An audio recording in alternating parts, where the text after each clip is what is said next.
Hi viewers, welcome to BS talk show. నేను మీ బుర్రా శ్రీనివాస్.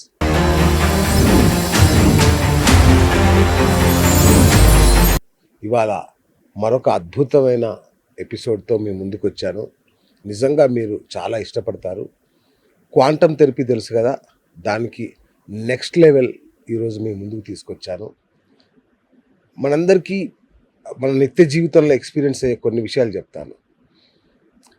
మన దగ్గర డబ్బు ఉంటుంది, హోదా ఉంటుంది, పరపతి ఉంటుంది, కానీ మనశ్శాంతి ఉండదు.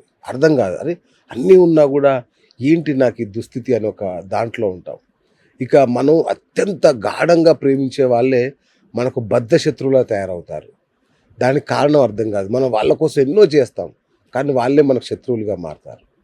ఇక డాక్టర్ దగ్గరికి వెళ్తాం, ఏదో ఒక రోగం ఉందనుకుంటాం. అక్కడికి వెళ్తే అంతా బాగానే ఉందండి, మీకేం ప్రాబ్లం లేదండి అంటారు. కానీ మనకు మన శరీరం రుగ్మతలతో చాలా ఇబ్బంది పెడుతుంటుంది. వీటన్నిటి కారణం తెలుసా మీకు? మీరు అనుకుంటారు అంతా నా ప్రాప్తమనో ఇంకేదో అనుకుంటారు. ఇది ఒక సైన్స్కి అందని అద్భుతం అండి. ఇది మీ గత జన్మ తాలూకు మీ యొక్క కర్మల ఫలితాలు అవి మీకు ఈ సాధారణ సైన్స్కి అందే విషయాలు కావు. ఇవి దాన్ని మించినవి, బియాండ్ సైన్స్ ఇదంతా. మరి దీన్ని ఎలా మనం పరిష్కరించుకోవాలి, అదే ఇవాళ ఎపిసోడ్.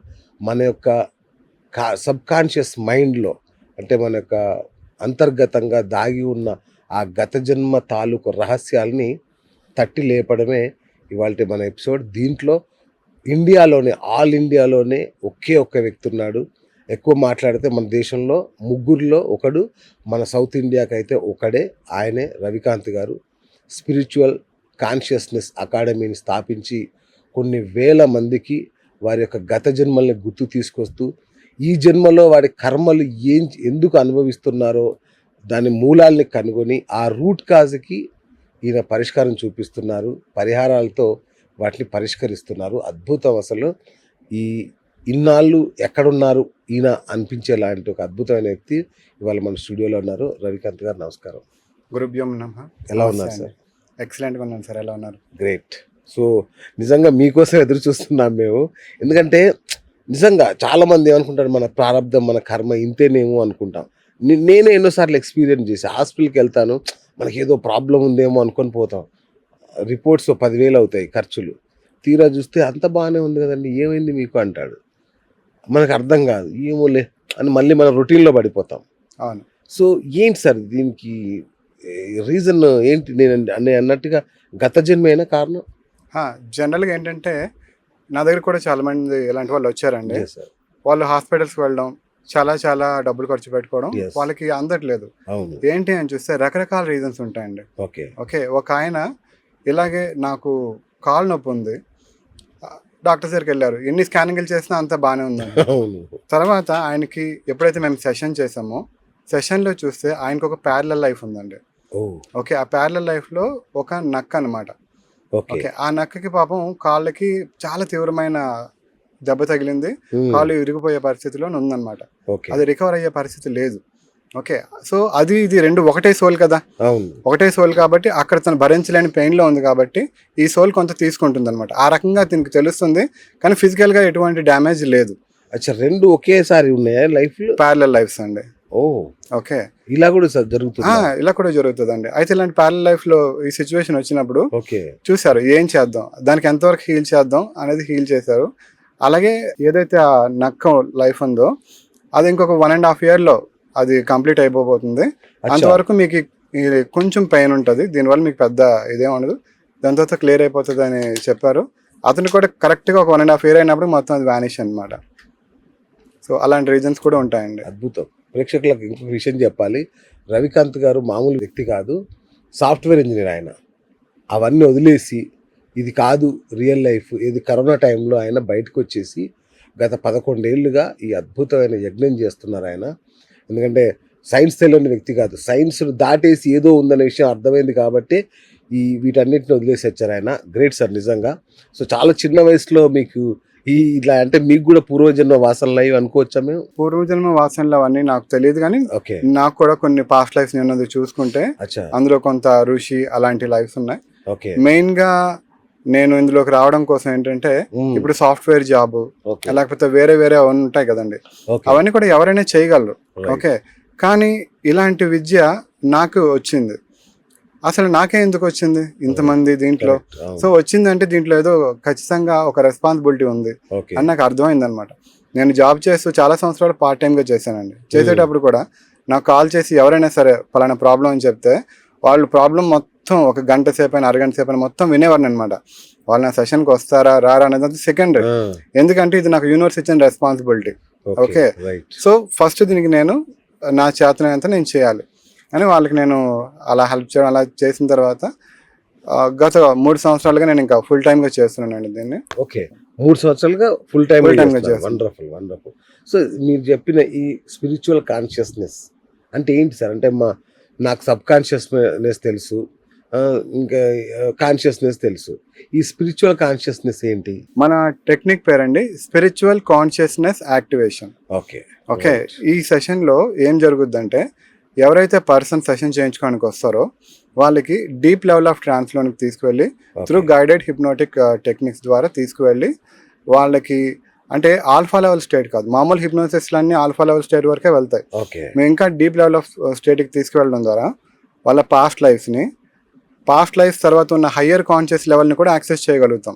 ఓకే, అయితే ఇప్పుడు ప్రజెంట్ ఆ పర్సన్ ఏదైతే మెయిన్ ప్రాబ్లంతో వచ్చారో దానికి సంబంధించిన రూట్ కాజ్ ఉన్న పాస్ట్ లైఫ్ అనేది మనకి ఇక్కడ రివీల్ అవుతుంది అనమాట.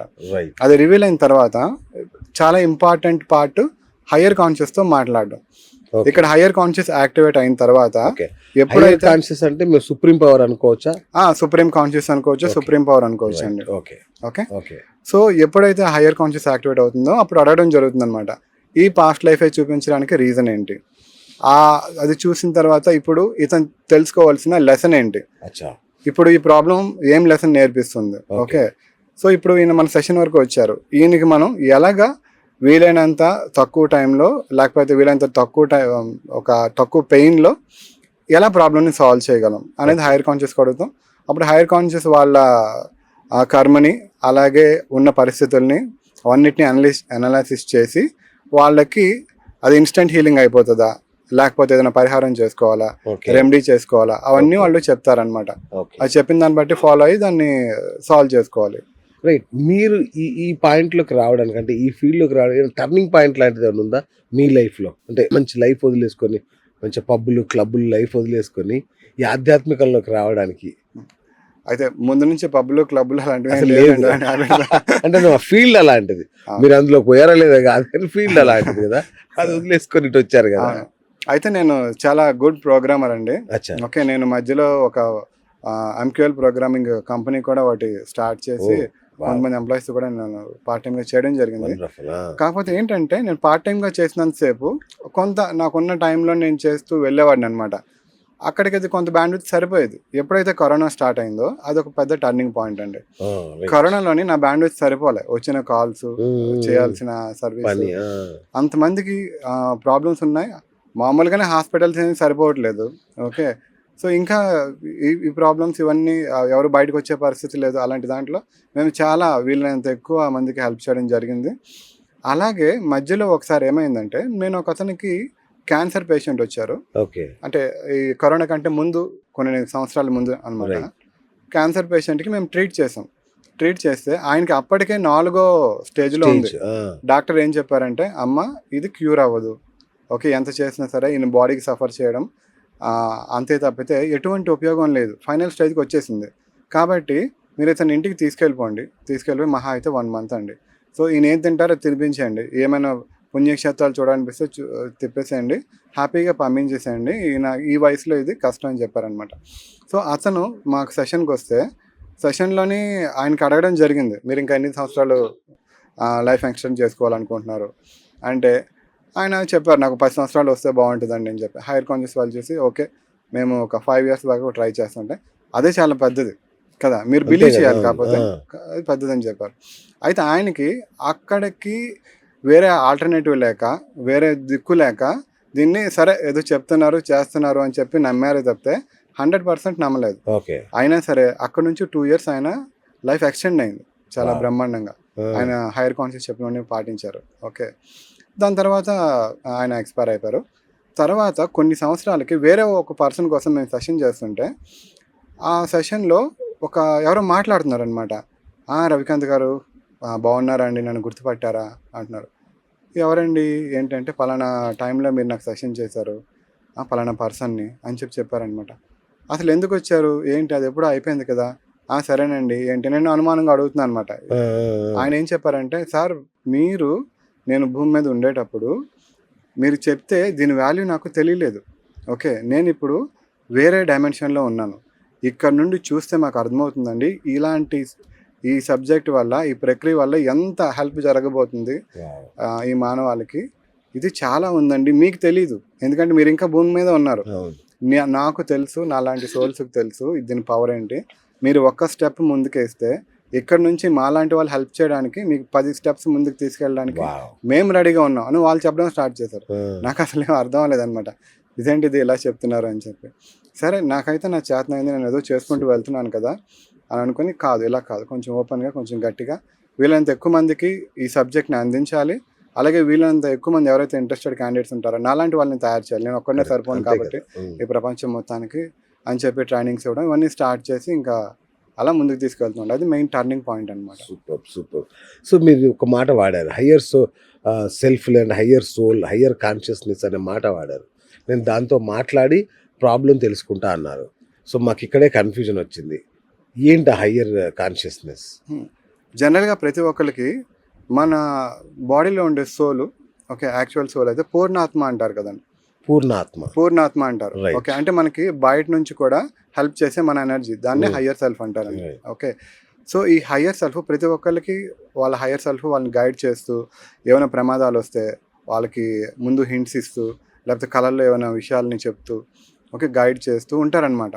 ఓకే, సో అలాంటి హయ్యర్ కాన్షియస్కి మనం కనెక్ట్ అవుతాం. నార్మల్గా అలాంటి హయ్యర్ సెల్ఫ్కి, హయ్యర్ కాన్షియస్కి కనెక్ట్ అవ్వాలంటే మెడిటేషన్స్ ద్వారా కొన్ని సంవత్సరాల పాటు తపస్సులు చేస్తే కానీ, అప్పట్లో ఋషులు మునులు వాళ్ళందరూ కనెక్ట్ అయ్యేవాళ్ళు. అంత తపస్సులు చేస్తే వాళ్ళు ఎప్పుడైతే కనెక్ట్ అవుతారో, జస్ట్ వాళ్ళు అలాగా బయటకు వచ్చేటప్పుడు కళ్ళు మూసుకొని ఎవరైనా ప్రజలు వచ్చి అడిగారు అనుకోండి, పలానా సమస్యతో మేము బాధపడుతున్నాం అంటే, ఆయన వాళ్ళు కళ్ళు మూసుకొని వెంటనే హైయర్ కాన్షియస్ స్టేట్కి కనెక్ట్ అయ్యి అక్కడ నుంచి మొత్తం యూనివర్స్ యాక్సెస్లో ఉంటుంది అనమాట వాళ్ళకి. సో వీళ్ళ గత జన్మ ఏంటి, ఎందుకు ఇప్పుడు ఈ సఫరింగ్ వచ్చింది, ఓకే అని చూసి, అమ్మ ఇది నీకు పలానా కర్మ అమ్మ, ఇలా చేసుకోండి అని అప్పట్లో కూడా ఋషులు మునులు చెప్పేవాళ్ళు కదా. సో వాళ్ళు ఆ హయ్యర్ కాన్షియస్ స్టేట్కి కనెక్ట్ అవ్వాలంటే అన్ని సంవత్సరాలు టైం పడుతుంది. సో ఇప్పుడున్న ప్రపంచంలో, ఇప్పుడున్న ఈ అడ్వాన్స్డ్ టెక్నాలజీకి ఎవరికి అంత మెడిటేషన్స్ చేసే టైము లేదు, ఇది లేదు. సో అలాంటి సొల్యూషన్స్ ఇచ్చే వాళ్ళు కూడా చాలా తక్కువ అయిపోయారు. సో స్పిరిచువల్గా కూడా మన దేవుళ్ళు లేకపోతే ఈ గైడ్స్, మాస్టర్స్ ఆలోచించి ఏదైనా ఒక కొత్త ప్రక్రియని తీసుకురావాలి అందరికి వీలుగా అని ఇలాంటి ఒక ప్రక్రియని తీసుకురావడం జరిగిందనమాట. సో దీని ద్వారా ఎవరైనా ఒక కామన్ పర్సన్, వాళ్ళకి మెడిటేషన్లో ఎక్స్పీరియన్స్ ఉండొచ్చు, లేకపోవచ్చు, స్పిరిచువల్ అయినా కాకపోయినా వాళ్ళు కూడా రావచ్చు, సెషన్లో పాల్గొని వాళ్ళంతటి వాళ్ళు పాస్ట్ లైఫ్ చూసుకోవచ్చు, హైయర్ కాన్షియస్ స్టేట్ కూడా కనెక్ట్ అవ్వచ్చు. ఎవరికి వాళ్ళే అంటే మేము దాన్ని గైడ్ చేస్తాం, మేము దాన్ని గైడ్ చేసి వాళ్ళకి ప్రాపర్గా తీసుకుని వెళ్తాం. అంటే మీ శిక్షణలో, మీ పర్యవేక్షణలో, మా గైడెన్స్ లో వాళ్ళు కనెక్ట్ అవుతారు అనమాట. అదే. Okay, super. రైట్ సార్, ఇప్పుడు మనం మొట్టమొదట మాట్లాడుకున్నట్టుగా ఏదో తెలియని వ్యాధి, ఏదో తెలియని వ్యాకులత, మనసులో ఏదో బాధలు, రోగాలు, మన వాళ్ళే శత్రువులు కావడం, ఎందుకయ్యారో అర్థం కాని ఇట్లాంటివన్నీ ఉన్నాయి కదా. ఈ తెలియని సమస్యలు లేదా తెలిసిన సమస్యలు అయినా సరే, వీటికి రూట్ కాజ్ తెలిస్తే బాగుంటుందని మీరు అంటున్నారు కదా, ఎక్కడ ఉంటుంది సార్ ఆ రూట్ కాజ్? యాక్చువల్గా రూట్ కాజ్ అనేది ఇప్పుడు తీవ్రమైన సమస్యలు అని మీరు ఎప్పుడైతే చెప్తున్నారో, దానికి చాలా వరకు రూట్ కాజ్ మనకి కర్మలండి. ఓకే, ఇప్పుడు మనకి తెలిసినవి అనుకోండి, ఒక ఎమోషన్స్ ద్వారా వచ్చాయి అనుకోవచ్చు, లేదంటే ఏదైనా సరే చిన్నప్పుడులో జరిగిన ఒక ట్రిగ్గర్ పాయింట్ వల్ల వచ్చింది అనుకోవచ్చు. ఓకే, కానీ ఏదైతే మనకి తెలియని సమస్యలు ఎందుకు అవుతుందో అని ఎప్పుడైతే మనకు అనిపిస్తుందో, దానికి ఖచ్చితంగా మనకు గత జన్మలో ఏదైనా సరే ఒక రూట్ కాజ్ ఉండొచ్చు అనమాట. అంటే గత జన్మలో కానీ లేకపోతే ప్యారలల్ లైఫ్లో కానీ దానికి ఒక కనెక్షన్ ఉండొచ్చు. సో ఎప్పుడైతే మనం ఆ రూట్ లెవెల్ కనెక్షన్ని, ఆ రూట్ కాజ్ని తెలుసుకుంటామో, అప్పుడు మాత్రమే మనం ఆ ప్రాబ్లమ్ని సాల్వ్ చేయడానికి వీలవుతుంది. రూట్ కాజ్ తెలియనంత వరకు కూడా దానికి పై లెవెల్లో మనం ఎంత దాన్ని పెయింటింగ్ వేద్దాం అనుకున్నా లేకపోతే బ్రష్ అప్ చేద్దాం అనుకున్నా సరే కుదరదు. అది కంప్లీట్గా రూట్స్ నుంచి పోదు. ఓకే. ఆ రూట్ కాజ్ తెలిసినప్పుడు మాత్రమే అక్కడ నుంచి మనం తీయడం ఈజీ అవుతుంది అనమాట. ఓకే సార్, గురుగారు నాకు ఒక విషయం చెప్పండి. నాకు ఎప్పుడు డౌటే, ఇప్పటికీ డౌటే. పాస్ట్ లైఫ్ రిగ్రెషన్ చేస్తుంటారు కదా, నిజంగా గత జన్మలు కనబడతాయా, ఊరికే మన ఊహలే రూపుదిద్దుకొని అట్లా ఏదో ఇప్పుడు కొందరికి కొన్ని ఫ్యాంటసీస్ ఉంటాయి కదా, ఆ ఫ్యాంటసీసే అట్లా రూపంగా వస్తాయా? చాలా మంచి ప్రశ్న నాకు అడిగారండి. ఇప్పుడు డౌట్ అండి ఇది. అవునవును, నేను మీకు ఇప్పుడు క్లారిఫై చేస్తాను, ఇక మళ్ళీ మీకు డౌట్ అవునా? సూపర్, చెప్పండి అయితే. సో ఏంటంటే ఎప్పుడైనా సరే మనకి హిప్నోసిస్ అనేది రియల్ అండి. హిప్నోస్టిక్ స్టేట్కి వాళ్ళు రీచ్ అయ్యారంటే వాళ్ళు అబద్ధం చెప్పే ఛాన్సెస్ ఉండదు.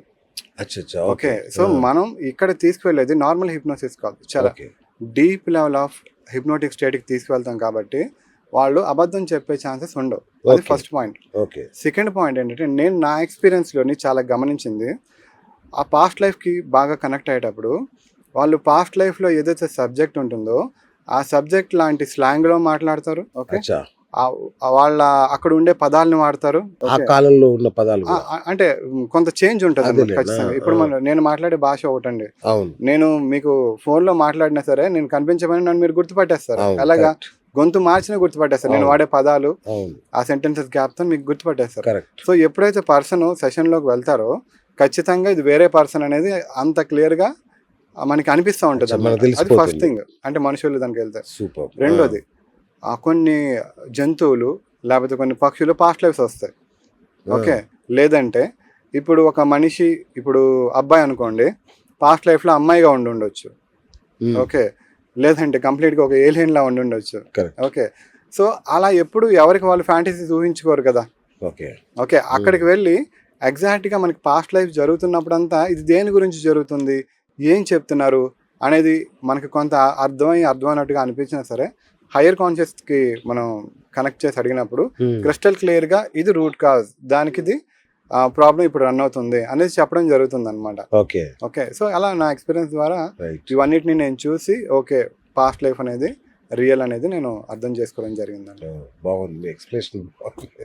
రైట్ సార్, మీరు ఇప్పటివరకు చాలా చేశారు కదా, ఎన్నో వందల సెషన్స్ చేస్తుంటారు కదా, వాటిలో మీరు విన్న అత్యంత భయంకరమైన, అంటే ఇది రియలే అనిపించే లాంటి ఒక స్టోరీ ఏదని చెప్తారా మాకు, అంటే జరిగిన పాస్ట్ లైఫ్ స్టోరీ?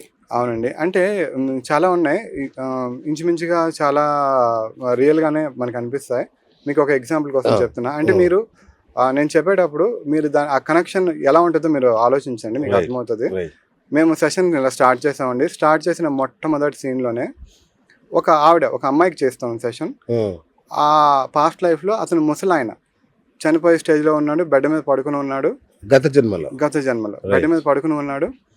ఆయన ఏం చెప్తాడంటే, ఏంటి నేను ఇలాంటి రోగాలు ఏంటి, నేనేంటి ఇంత బాధపడుతున్నాను, ఇంతమంది నా చుట్టూ ఉన్నారు కానీ నేను ఒంటరి వాడిలాగా ఫీల్ అవుతున్నాను, నాకు ఈ లైఫ్ ఎందుకు అనిపిస్తుంది, నేను ఈ లైఫ్లో చాలా పాపాలు చేశాను, చాలా కర్మలు చేశాను అని ఒక రియలైజేషన్లో ఒక ముసలి ఆయన ఎలా మాట్లాడతారో అలా మాట్లాడడం స్టార్ట్ చేశారనమాట.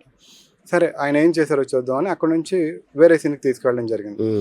వేరే సీన్లో అండి వాళ్ళ తమ్ముడు చనిపోయాడు, వాళ్ళు శ్మశానంలో ఉన్నారు. ఓకే, శ్మశానంలోని జరుగుతుంది, మా తమ్ముడు చనిపోయాడండి, నాకు చాలా బాధ వేస్తుంది, ఇక్కడ నేను ఉన్నాను, నేను చూస్తున్నాను ఏం జరుగుతుంది ఏంటి అని చెప్పి, అరే ఏంటిది, ఎంత ఘోరం ఇది, ఒక లేడీని అతను చనిపోతే అతనితో పాటు కాల్చడానికి రెడీ చేస్తున్నారా, అయ్యో చితి మీద పడుకోబెడుతున్నారు, ఏంటి ఘోరం, ఎవరు ఆపేవాళ్ళు లేరా, మా తమ్ముడు చనిపోయాడు, మా తమ్ముడికి 2 భార్యలు ఉన్నారు, 2 భార్యలను కాల్చేద్దామని చూస్తున్నారా, ఒక ఆవిడకి ఒక 30 సంవత్సరాలు 30 చిల్లర సమస్య ఉన్నాయి, ఒక ఆవిడకి ఇంకా 16 సంవత్సరాలే, పెళ్ళి ఇంకా 1 సంవత్సరం కూడా అవ్వలేదు, పిల్లలు కూడా పుట్టలేదు, జీవితం అంటే ఏంటి తెలియదు, ఆమె ఏడుస్తుంది, నాకు బతకాలనుంది, నాకు నాకు చంపకండి ప్లీజ్, దయచేసి నేను బతుకుతాను అని అంటుంది.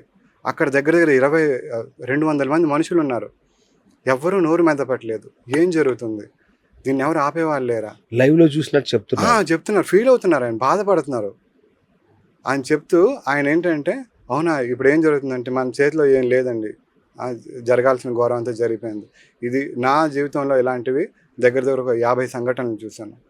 ఓకే 50 సంఘటనలు ఇలాగే జరిగింది అని చెప్తూ వచ్చాడనమాట. ఓకే. నేను ఆపుదామా అంటే మా రాజుగారు ఏమంటారో, ఓకే లేకపోతే ఈ పెద్దలు ఏమంటారో, ఇలాంటిది ఎవరైనా వ్యతిరేకిస్తే వాళ్ళకి సంథింగ్ ఒక ముక్కుపోగు లాంటిది ఏదో ఉంటుందంట, అది తీసేస్తారు. తీసేస్తే వాళ్ళ మాటకి వాల్యూ ఉండదు అనమాట, వాళ్ళని ఒక మనిషిలాగా కన్సిడర్ చేయరు.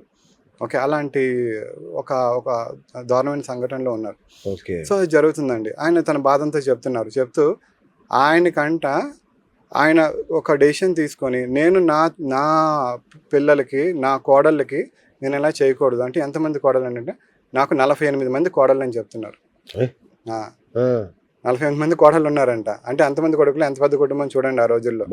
ఓకే, అంతమందిని సతీసానం చేయాలంటే ఎలా మనసు ఒప్పుతుంది కదా. సో అది జరుగుతుందండి. సరే అని చెప్పి నెక్స్ట్ సీన్కి తీసుకెళ్ళాం. నెక్స్ట్ సీన్లో ఏంటంటే ఒక కబురు వచ్చింది. ఆ మాట వినగానే ఆయన గుండె పగిలినంత పని అయింది. ఏంటి అది కబురు అంటే, అల్లుడు చనిపోయాడు.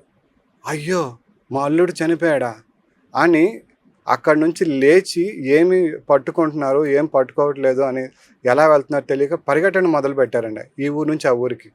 ఎందుకంటే మనకు తెలుసు కదా, ఒకసారి చనిపోతే వీళ్ళంత తొందరగా దహనం చేసేస్తారు 1 డేలో. ఆయన గుర్రపు బండి ఉంటుంది కదా, వాళ్ళు మీరు పిలవండి నేను పరిగెట్టుకుంటూ వెళ్తానని చెప్పి అతను అలాంటి పరిగెట్టుకుంటూ వెళ్తున్నారు. వెళ్తూ ఆయన ఏం చెప్తున్నారంటే, అయ్యో ఇప్పుడు నా కూతురు పరిస్థితి ఏంటి. ఓకే, అక్కడ వరకు రీచ్ అయ్యారు. అయ్యో నేను మా కూతుర్ని ఇలా నేను చూడలేకపోతున్నానే, ఇప్పుడు నేను ఎలా ఆపమని చెప్పేది. నేను వేరే వాళ్ళకి జరిగినప్పుడు నేను ఎప్పుడు ఆపలేదే, నా సొంత తమ్ముడు భార్యలకు జరిగినప్పుడు కూడా నేను ఆపలేకపోయానే, ఇప్పుడు నా కూతురు జరిగితే నేను ఎలా ఆపమని చెప్తాను, ఎవరు ఒప్పుకుంటారు అని చాలా బాధపడ్డారు అన్నమాట. ఓకే, సో దాని తర్వాత జరిగింది. దాని తర్వాత మళ్ళీ నెక్స్ట్ సీన్లో ఏది ఎలా అయినా పర్వాలేదు అంటే, ఇప్పుడు మనకు ఉన్నంత కమ్యూనికేషన్ ఇప్పుడు లేదు కదా. ఆయన ఎక్కడి నుంచో వినడం అనమాట. ఎవరో కొంతమంది దీన్ని ఆపాలి అని అక్కడక్కడ అనుకుంటున్నారు, నాలాంటి వాళ్ళే. కొంతమంది నోరు మెదుపుతున్నారు, కొంతమంది మెదపట్లేదు. ఇలాంటి ఇన్సిడెంట్ జరిగిన ప్రతిసారి కూడా ప్రతి ఒక్కరి దగ్గర కూడా ఒక చర్చ, ఏంటి ఇది కరెక్ట్ కాదు, లేకపోతే దీనివల్ల దీన్ని ఇలా ముందుకు తీసుకెళ్ళకూడదు అని అందరికీ అనిపిస్తుంటుంది అంట. ఎవరు నోరెత్తి రాజుకి వ్యతిరేకంగా మాట్లాడలేరు. రాజు వరకు ఇది తీసుకెళ్ళాలి అనుకున్నా సరే తీసుకెళ్ళలేకపోతున్నారు. ఆ చర్చ వస్తుంది, ఆ రోజు మాట్లాడుకుంటారు, తర్వాత ఎవరి పనుల్లో వాళ్ళు పడిపోతుంటారు అనమాట. తర్వాత ఈయనకి ఒక 70 సంవత్సరాలు వచ్చేటప్పటికి, నేను నా కుటుంబంలో ఎవరికి నేను అది చేయాలనుకోవట్లేదు అని రాజుగారికి ఆయన వినిపించడం జరిగింది. నా కుటుంబంలో ఇలా నేను చేయాలనుకోవట్లేదు అని చెప్పారు. ఆయనకి దానివల్ల ముక్కుపోగు తీశారు, అయినా పర్వాలేదు. దాని తర్వాత వాళ్ళ పిల్లలు వాళ్ళు ఆ బిజినెస్లు అవన్నీ చూసుకుంటున్నారు. కానీ అలాంటి ఒక పాస్ట్ లైఫ్ జరిగిందండి. అయితే ఈ పాస్ట్ లైఫ్ అంతా ఎందుకు చూపించారు తెలుసా?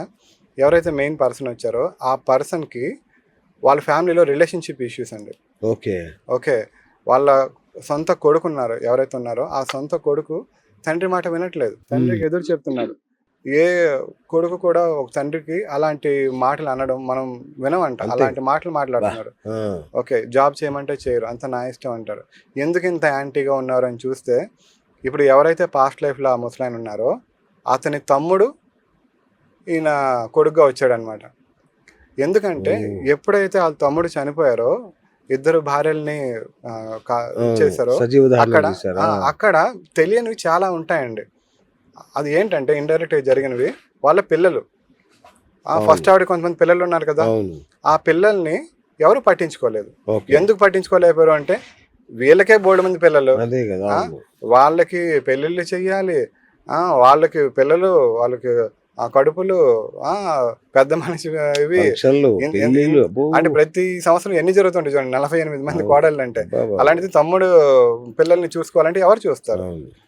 ఇక్కడ ఇంకొక పాయింట్ ఏమవుతుందంటే, ఎప్పుడు మనం ఆలోచిస్తాం ఒక భార్య పాయింట్ ఆఫ్ వ్యూలో ఆలోచిస్తాం, మరి పిల్లల పరిస్థితి ఏంటి, తల్లిదండ్రులు లేని పిల్లల పరిస్థితి ఏంటి కదా. సో అలాంటివి చాలా అప్పుడు జరిగావండి. సో ఇది అంటే పాస్ట్ లైఫ్ అనేది ఇంత క్రిస్టల్ క్లియర్గా మనకి జరుగుతున్నట్లుగా, అంటే మనం ఎప్పుడు చూడనంత దీనికి డెప్త్ లెవెల్లో వాళ్ళు చూస్తూ చెప్తూ ఉంటారు అది. Okay, right. అంటే మీరు చెప్పేది ఏంటంటే, ఇప్పుడు ఈ జన్మలో మనం ఎవరిని పెళ్లి చేసుకోవాలి, ఎలా ఉండాలి, ఏంటి, ఎలాంటి రోగాలు రావాలి, ఎవరితో కలిసి ఉండాలి, ఇవన్నీ కూడా మన గత జన్మ కర్మలే డిసైడ్ చేస్తాయా? అవునండి. ఇప్పుడు ఇవేం ఏం లేదు, గత జన్మలు కర్మలు డిసైడ్ చేస్తాయంటే మనం గత జన్మల నుంచి కొంత నేర్చుకోవాలి. ఓకే, అని మన సోల్ డిసైడ్ చేసుకుంటుంది. ఓకే, సోల్ డిసైడ్ చేసుకొని ఈ లైఫ్లో వచ్చేటప్పుడు నేను ఈ కర్మని క్లియర్ చేసుకోవాలి, ఈ కర్మని క్లియర్ చేసుకోవాలి అని కొన్ని ఛాలెంజెస్ని పెట్టుకొని వస్తుంది. ఆ ఛాలెంజెస్ని ఒక్కోటి క్లియర్ చేసుకుంటూ వెళ్తుంది అనమాట. ఇప్పుడు వచ్చే మనకి ఏవైతే ప్రాబ్లమ్స్ ఉన్నాయో అవన్నీ అవి ఛాలెంజెస్ అనుకోవచ్చు. ఓకే, మీరు ఇంతకుముందు ఒక మాట అన్నారు, ప్యారలల్ లైఫ్ అన్నారు. నాకు జల్లుమంది ప్యారలల్ లైఫ్ ఏంటి, ఒకేసారి 2 లైఫ్లు ఎట్లా ఉంటాయి అంటే ఆత్మ ఒకేసారి రెండిట్లోకి షిఫ్ట్ అవుతుంటుందా లేదంటే రెండిట్లో ఉంటుందా, ఏం నాకు అర్థం కాలేదు. జనరల్గా ఏంటంటే ఒక మెయిన్ పూర్ణాత్మ ఉంటుంది కదండి, ఒకటేసారి ఎక్కువ కర్మల్ని రిలీజ్ చేసుకోవాలి అనుకునేటప్పుడు అది స్ప్లిట్ అయి మోర్ దెన్ 2 లైఫ్స్ తీసుకుంటుంది అనమాట. మోర్ దెన్ 2 లైఫ్స్ తీసుకొని అక్కడ కొంత కర్మల్ని క్లియర్ చేసుకోవడం, ఇక్కడ కొంత కర్మల్ని క్లియర్ చేసుకోవడం అనేది జరుగుతూ ఉంటుంది అనమాట. అలా జరిగేటప్పుడు కొన్ని సార్లు తెలియకుండా అక్కడికి ఇక్కడ కనెక్షన్ రావడం, అన్నెసరీగా అక్కడ నుంచి ఇక్కడ కొన్ని ఇంపాక్ట్స్ జరగడం అలా కూడా జరుగుతూ ఉంటాయి. ఇక ఐహిక విషయాలకు వద్దాం, అంటే అసలు సబ్జెక్ట్లోకి వద్దాం. ఇంకా సరే, ఇప్పుడు గతంలో పెళ్లి జరిగింది అంటే అది 100 ఏళ్ల బంధం అనేవాళ్ళు. అవునండి. ఇప్పుడు అది 3 నెలల ముచ్చట అయిపోయింది. పెళ్లి జరిగిన రోజులు కూడా కలిసి ఉండట్లేదు చాలా మంది, అంత భయంకరంగా తయారైంది. ఏంటి ఈ అంటే భార్యాభర్తల మధ్య ఇలాంటి భయంకరమైన సిచ్యువేషన్ రావడానికి ఏంటి కారణం? నేను ఇప్పుడు అబ్జర్వ్ చేసిన దాన్ని బట్టి అండి, ఒకప్పట్లో ఎలా ఉండేదంటే పెళ్ళిళ్ళు అనేవి తొందరగా జరిగిపోయేవి. అవును. ఓకే, అబ్బాయికి ఏమొచ్చి ఒక 11 సంవత్సరాలు 14 సంవత్సరాలు అలా ఉండేది, అమ్మాయికి ఏమొచ్చి ఇంకా తక్కువ ఏజ్లో ఉండేది, 9 ఏళ్ళకే చేసేవాళ్ళు. అప్పటికే వాళ్ళకి ఏమైపోతుందంటే వాళ్ళకి సంసారిక సుఖాలు అవన్నీ కంప్లీట్ అయిపోయి తర్వాత వాళ్ళు యంగేజ్ అంటే ఏంటి 24-30 ఏజ్ వచ్చేటప్పటికల్లా వాళ్ళ ఫోకస్ అంటే కంప్లీట్గా బిజినెస్ మీద ఉండేది, లేకపోతే వృత్తి మీద ఉండేది. ఓకే, ఇంకా మిగిలిన అప్పటికే పిల్లలు కూడా అయిపోయి ఉంటారు అనమాట. అలా ఉండడంతో ఇంకా భార్యని వదిలేయాలనే థాట్ కానీ అలా ఉండేది కాదు. అది ఫస్ట్ రీజన్. సెకండ్ ఏంటంటే వాళ్ళు ఉమ్మడి కుటుంబంలో ఉండేవాళ్ళు. ఉమ్మడి కుటుంబంలో ఉండేటప్పుడు అక్కడ ఉండే పెద్దలు ఆ కుటుంబాన్ని నడిపించడం అవన్నీ ఒక స్ట్రిక్ట్ రూల్స్తోని జరిగేది.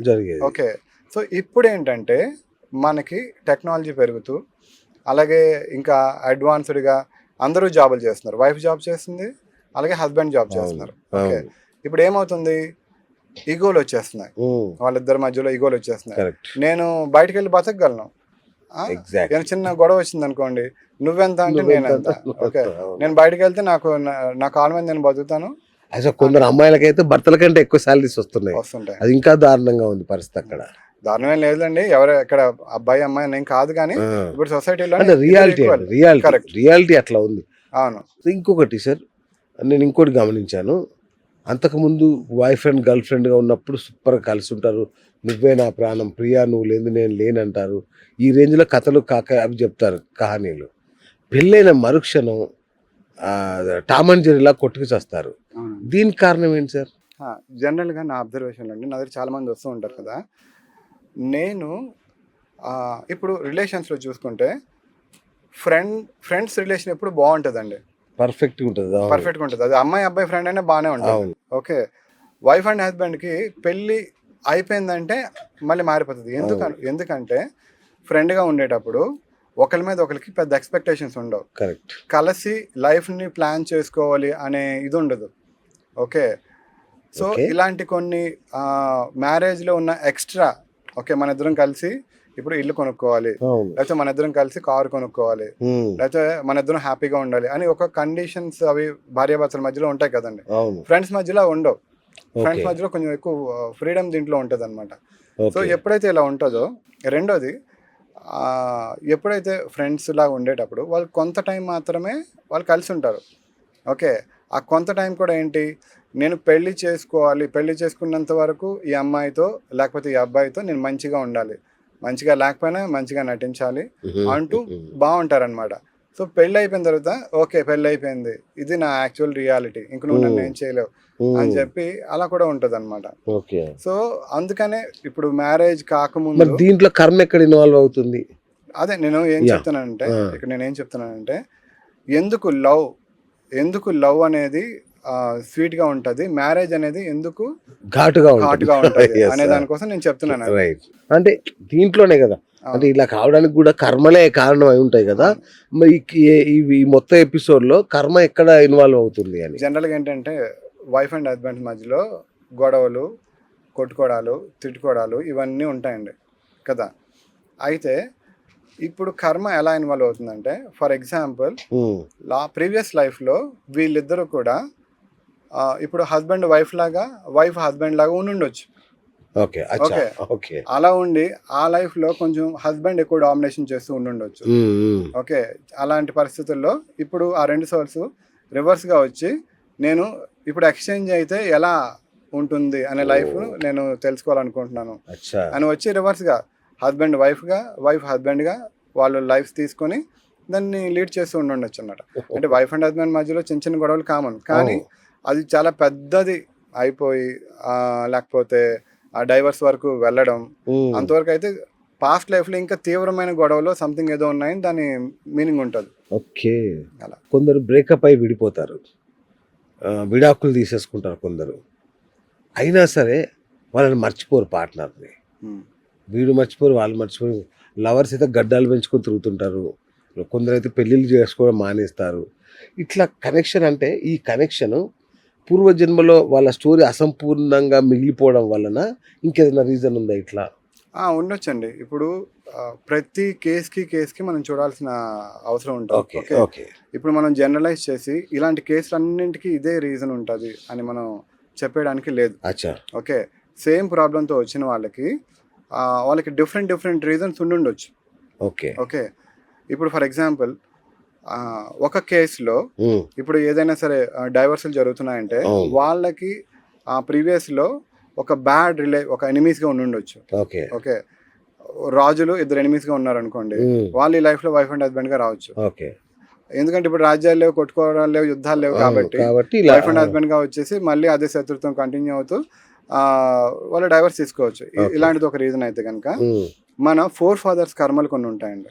ఓకే, అంటే మన జనరేషన్లో ఎవరైనా ఒక పర్సన్ చాలా పెద్ద ప్రాబ్లమాటిక్గా ఒక సమాజానికి చేయకూడని ఒక పెద్ద పను ఏదైనా ఒకటి చేసి పెద్ద కర్మని కనుక అలా మూట కట్టుకుంటే అది కొన్ని జనరేషన్స్ వరకు అది వెళ్తూ ఉంటుంది అనమాట, దాన్ని క్లియర్ చేసుకునేంత వరకు. సో అలాంటప్పుడు కూడా వాళ్ళ ఫ్యామిలీ ట్రీలో ఈ డైవర్స్లు, లేకపోతే లేట్ మ్యారేజెస్, లేకపోతే కెరియర్లోని తొందరగా ముందుకు వెళ్ళలేకపోవడం, ఇలాంటివన్నీ జరుగుతూ ఉంటాయండి. మా దగ్గరికి వచ్చిన ఎవరికైనా సరే మేము ఫస్ట్ వాళ్ళతో మాట్లాడి ఇంటర్వ్యూ చేస్తాం అనమాట. ఏంటి మీ మెయిన్ ప్రాబ్లం?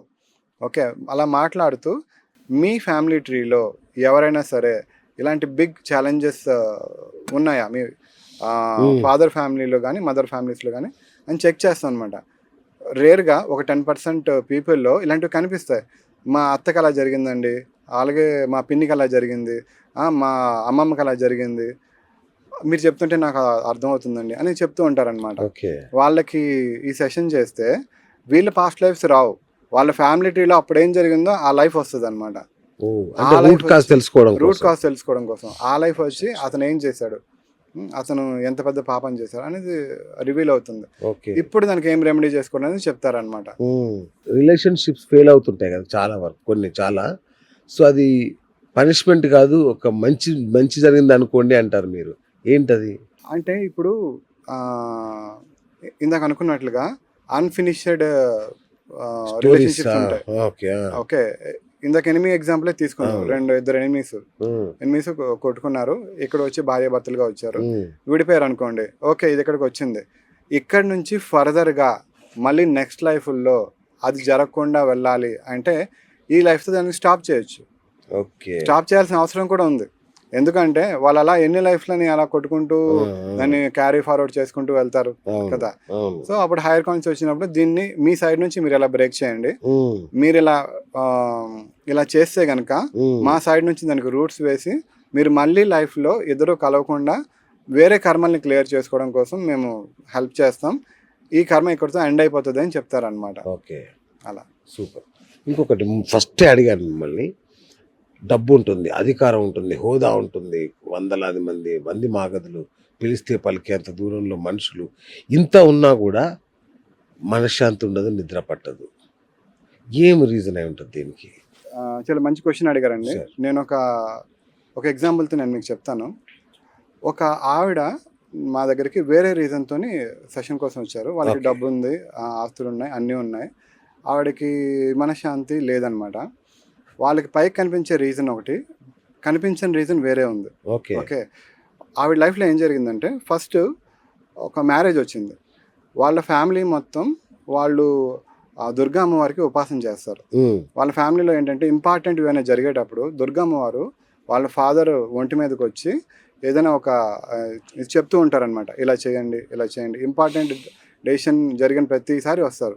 ఈ అమ్మాయి మ్యారేజ్ అప్పుడు కూడా దుర్గమ్మవారు వచ్చారు. వచ్చి ఇదిగో ఈ సంబంధం వచ్చింది కదా, అది మీకు కరెక్ట్ మ్యాచ్, ఓకే, అతన్నే మీరు మ్యారేజ్ చేసుకోవాలి, ఓకే, అతని కోసం వెయిట్ చేయండి అంటే వాళ్ళు మళ్ళీ కాల్ చేయలేదు, రిప్లై లేదు, ఏమీ లేదు. కానీ దుర్గమ్మ వారు వెయిట్ చేయమని చెప్పారు. ఇంకా వీళ్ళు వేరే సంబంధాలు ఏం చూడడం మానేశారు. దేవుడి మీద నమ్మకంతో అలా ఒక 2 years వెయిట్ చేస్తే మా దగ్గర నుంచి కాల్ వచ్చింది, ఒప్పుకున్నారు, మ్యారేజ్ అయింది. అమ్మయ్య దేవుడి దయ వల్ల అంతా జరిగింది అని చెప్పి అనుకున్నారు. కానీ అక్కడే అసలు స్టోరీ స్టార్ట్ అయిందనమాట. మ్యారేజ్ అయిన మొదటి రోజు నుంచి ఆ అమ్మాయికి హస్బెండ్ నుంచి టార్చర్. మొదటి రోజు నుంచి అత్త మామల నుంచి టార్చరు, ఆడపడొచ్చుల నుంచి టార్చరు.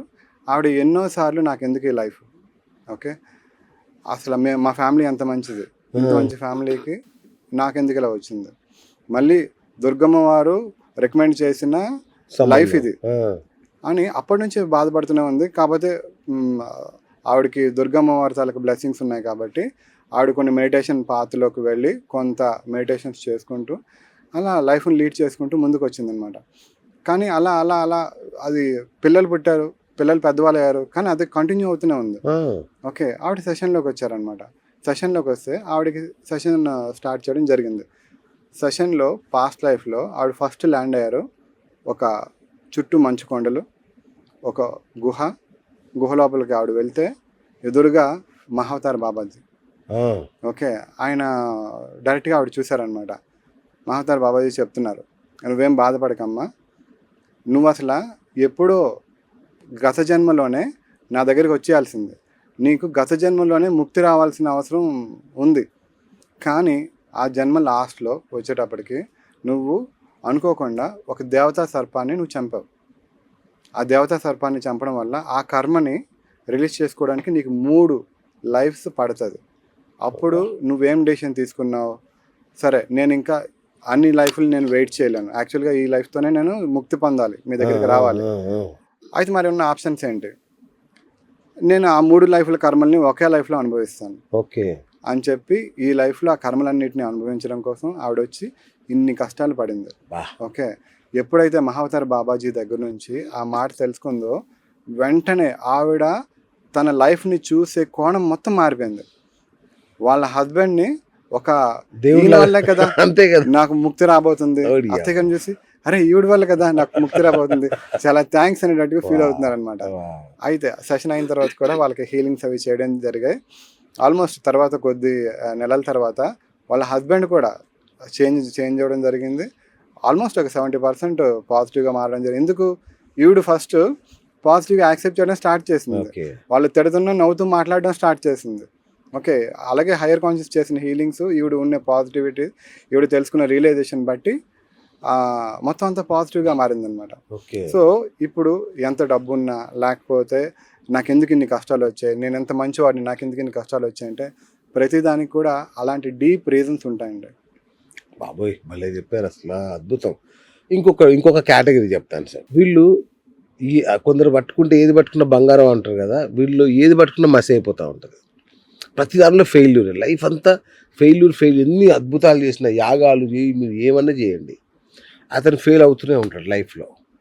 దీనికి ఏమన్నా హిడెన్ ప్రోగ్రామింగ్ లాంటిది ఏమైనా ఉంటుందా, ఇట్లా ఫెయిల్ అవ్వాలి ఇతను అని? దానికి ఏం రీజన్ అయి ఉంటుందండి?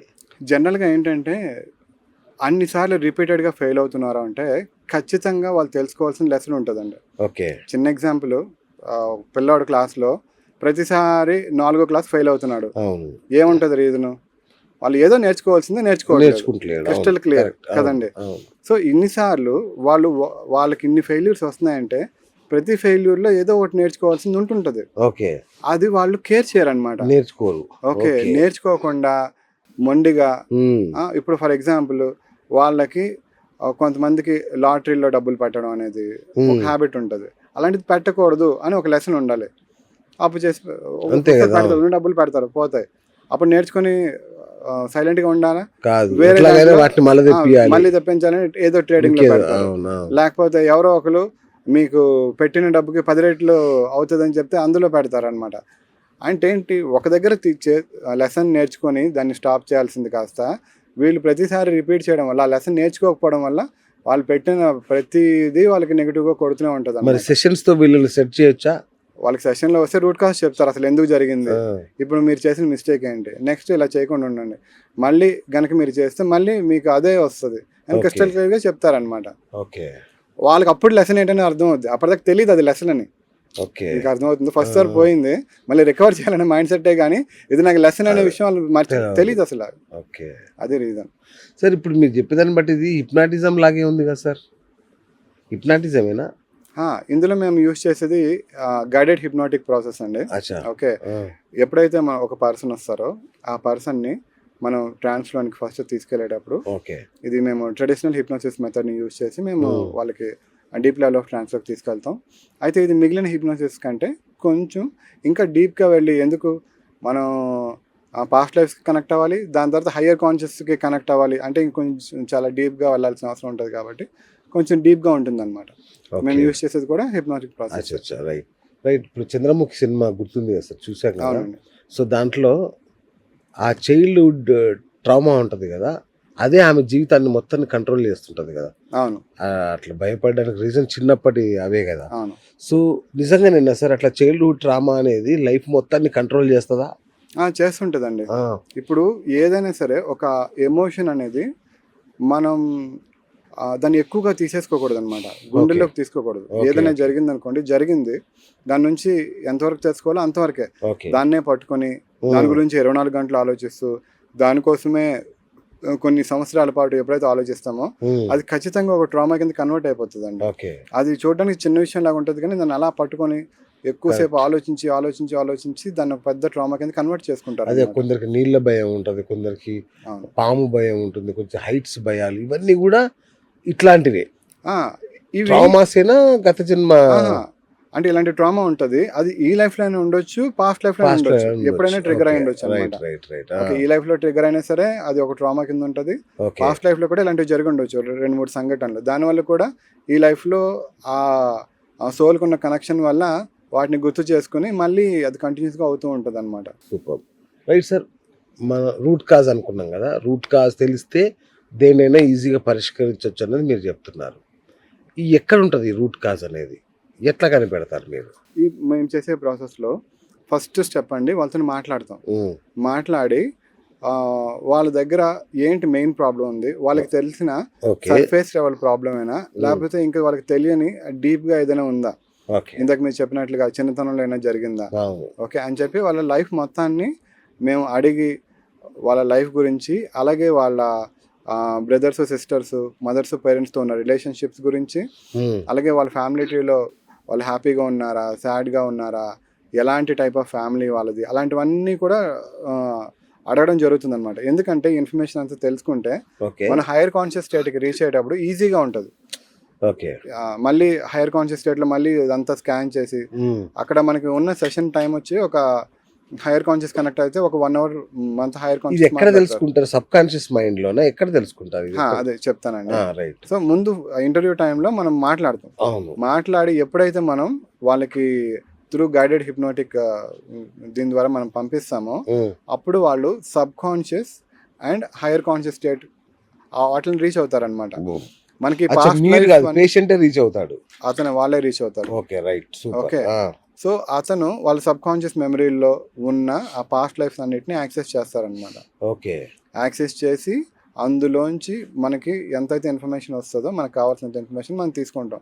సో అది కల్పన కాదు, ఏదైతే ఉంటుందో అదే నిజమే మాట్లాడతారు. అవును, నిజమే, అబద్ధం మాట్లాడరు, మాట్లాడడానికి ఛాన్స్ ఉండదు ఇందాక మనం అనుకున్నట్లుగా. ఓకే, సబ్ కాన్షియస్ మైండ్ కాబట్టి అది ఏం మాట్లాడుతుందో మైండ్కి తెలిసే ఛాన్స్ లేదు, మన జ్ఞానేంద్రియాలకు తెలియదు. అది జనరల్ గా ఇప్పుడు మనకి కళలు వస్తుంటాయి కదండి. అవును, ఓకే, కొన్ని కళలు మనకి కళలో ఉండేటప్పుడు మనం 1 గంట సేపు 2 గంటల సేపు కళంతో ఉన్నట్లుగా అక్కడ బాగా ఎంజాయ్ చేస్తున్నట్లుగా అనిపిస్తుంది.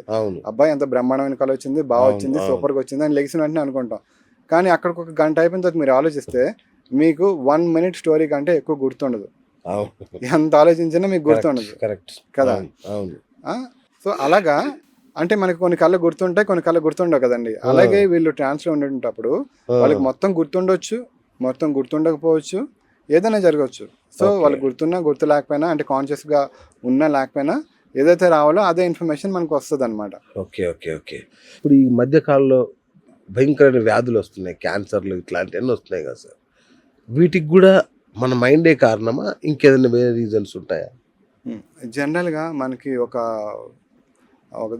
అంటారండి, ఏంటంటే body is reflection of our mind. Okay okay, మన మైండ్లో దేని గురించి అయితే ఎక్కువ ఆలోచిస్తామో అది మనకి బాడీలోనికి రిఫ్లెక్ట్ అవుతూ ఉంటుంది. Okay okay. సో ఇప్పుడు ఎవరైతే ఒక సప్రెస్డ్ యాంగర్ అంటారు, అంటే ఏంటి, అణచివేసుకున్న కోపం. కోపం. ఇప్పుడు ఒక కోడలు ఉంటుంది, అత్త అంటే విపరీతమైన కోపం, ద్వేషం, కానీ అత్తని ఏం చేయలేదు కాబట్టి అదంతా లోపల పెట్టేసుకొని ఒక కుమిలిపోతూ ఉంటుంది, బయటకు ఎవరికి షేర్ చేయకుండా. అలాగే ఒక బాస్ ఉంటాడు, బాస్ మీద చాలా కోపం ఎంప్లాయీకి, ఒక 10-15 సంవత్సరాల నుంచి అతని దగ్గర పనిచేస్తూ ఉంటాడు. సో అలాంటప్పుడు కూడా సప్రెస్డ్ యాంగర్ క్రియేట్ అవుతుంది ఇలాంటి ఎగ్జాంపుల్స్లో. ఓకే. సో అప్పుడు వాళ్ళకి ఎటువంటి బ్యాడ్ హ్యాబిట్స్ లేకపోయినా, వాళ్ళు అన్ని రకాలుగా మంచిగా ఉన్నా సరే, ఈ సప్రెస్డ్ యాంగర్ అనేది వాళ్ళకి ఒక క్యాన్సర్ కింద కన్వర్ట్ అవుతూ ఉంటుంది అండి. అదే అంటారు, వాడు రాయిలా ఉంటాడు, వాడికి ఏ సమస్యలు లేవు, తాగడు తినడు, వీడెందుకు చచ్చిపోయాడు రా, వీడికి హార్ట్ అటాక్ ఎందుకు వచ్చింది, వీడి క్యాన్సర్ ఎందుకు వచ్చింది అంటారు. అవును. సో వాటి కారణం ఇలాంటి స్ట్రెస్, సప్రెస్డ్ యాంగర్స్. యాక్చువల్గా మనం ఫీల్ అయ్యే నెగిటివ్ ఎమోషన్స్ అనేవి చాలా ఎక్కువ బాడీ మీద ఎఫెక్ట్ చూపిస్తాయండి. మా దగ్గరికి వస్తూ ఉంటారు కదా క్లయింట్స్, వాళ్ళకి ఫర్ ఎగ్జాంపుల్ ఎవరికైనా షుగర్ ఉందనుకోండి, హైయర్ కాన్షియస్ ఏం చెప్తారంటే, ఈయనకి పాస్ట్ లైఫ్ రిలేషన్ ఉంటే అది చూపిస్తారు, లేదు అంటే ఈయన లైఫ్లో స్వీట్నెస్ ఫీల్ అవ్వట్లేదు, ఈయన లైఫ్లో హ్యాపీనెస్గా ఫీల్ అవ్వట్లేదు. ఎప్పటి నుంచి అతను అలా ఫీల్ అవ్వట్లేదు, అప్పటి నుంచి షుగర్ స్టార్ట్ అవుతుంది. కావాలంటే మీరు చెక్ చేసుకుంటే ఏదో ఒక ఇన్సిడెంట్ జరిగి ఉంటుంది వాళ్ళ ఆఫీస్లోనో లేకపోతే ఫ్యామిలీ లైఫ్లోనో, అక్కడ నుంచి లైఫ్ మీద నా లైఫ్లో స్వీట్నెస్ లేదు అనే టైప్గా ఆలోచించడం మొదలు పెడితే షుగర్ అనేది వస్తుంది అనమాట. ఎవరికైతే ఇప్పుడు భుజాల్లో నొప్పులు వస్తుంటాయి, ఇప్పుడు స్కాన్ చేసుకుంటే వాళ్ళకి ఎటువంటి ఇది ఉండదు, కానీ భుజాల పెయిన్స్ వస్తుంటాయి. వాళ్ళు ఏంటంటే ఫ్యామిలీ ప్రెజర్స్ని ఎక్కువగా ఫీల్ అవుతూ ఉంటారు. ఓకే, ఫ్యామిలీ ప్రెజర్స్ అన్ని భుజాల మీద చేసుకుని వెళ్ళినట్టుగా ఫీల్ అవుతారు, వాళ్ళకి భుజాల పెయిన్స్ వస్తాయి అన్నమాట. ఎవరికైతే కాళ్ళకి సంబంధించిన ప్రాబ్లమ్స్ వస్తే వాళ్ళ కెరీర్లో ముందుకెళ్ళాలి, యాక్చువల్గా ముందుకు వెళ్ళకుండా భయపడుతూ ప్రమోషన్స్ తీసుకోవాల్సినంత టాలెంట్ ఉన్నా సరే తీసుకోకుండా, లేకపోతే ఈ జాబ్ క్విట్ చేసి పెద్దదానికి వెళ్ళాల్సిన ఉన్నా సరే క్విట్ చేయకపోతే, మనం బాడీ ఏమొచ్చి మనతో మాట్లాడుతూ ఉంటుంది అనమాట. మనం మాట్లాడాలంటే తెలుగు ఇంగ్లీషో లాంగ్వేజ్ ఉంది, బాడీ మాట్లాడడానికి కూడా ఒకటి ఉండాలి కదా, బాడీ లాంగ్వేజ్ ఉంది చక్కగా. బాడీ చక్కగా ఏంటంటే చిన్నగా మొదలు పెడుతుందండి. ఫర్ ఎగ్జాంపుల్ మనం ఏదో ఒకటి అన్నెసెసరీ థింకింగ్, పనికిరాని దాని గురించి ఆలోచిస్తున్నాం, అది అక్కడ మర్చిపోవాలి. ఆలోచిస్తుంటే బాడీ ఏం చేస్తుంది తెలుసా, బాబు నువ్వు అలా ఆలోచించకూడదు, నువ్వు చాలా మంచివాడివి అని చెప్పి చిన్నగా హెడేక్ ఇస్తుంది. అప్పుడే మనం అర్థం చేసుకుని, ఓహో నేను ఏదో ఆలోచిస్తున్నాను, ఇది నేను ఆలోచించకూడదు అని ఎప్పుడైతే మనం అనుకుంటామో, దాని గురించి మర్చిపోయి వదిలేస్తాం అనుకోండి, హెడేక్ తగ్గిపోతుంది. అదే ఒకవేళ కనుక మనం దాన్ని మర్చిపోకుండా మళ్ళీ ఆలోచిస్తున్నాం అనుకోండి, అంటే చిన్న హెడేక్ మొదలైన మళ్ళీ ఆలోచిస్తున్నాం, అప్పుడు బాడీ ఏం చేస్తుంది, కొంచెం తీవ్రతను పెంచుద్ది.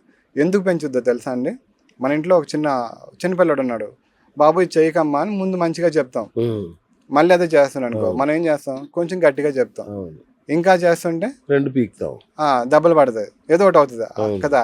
మన బాడీ కూడా అంతే, మనం విన్నంత వరకు చెప్తూ ఉంటుంది, మనం వినకపోతే మీరు అన్నట్టుగా దెబ్బలు పడతాయి అన్నమాట.